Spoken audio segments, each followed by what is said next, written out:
Hey everyone, in today's video I'm going to be showing you how to set up your Shopify store. So if you don't have a Shopify account already, click the link below this video and it will take you to this page where we are going to click on the Get Started button up top here.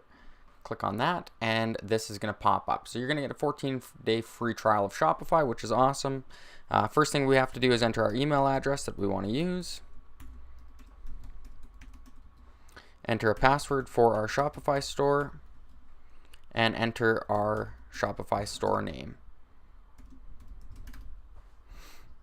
And then click on Create Your Store.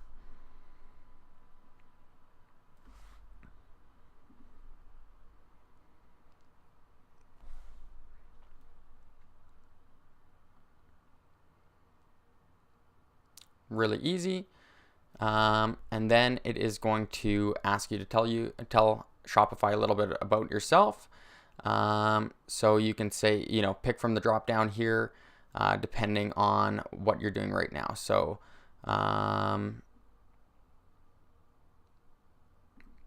just click that for right now.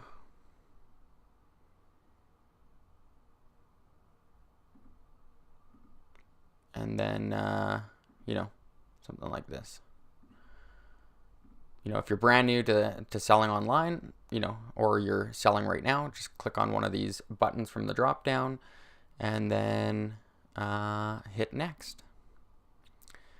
Next, you're going to have to go through all this information. Address, banking information is going to be a little bit later, but this is just going to ask where exactly you're from. So fill out this information and I will see you in the next video.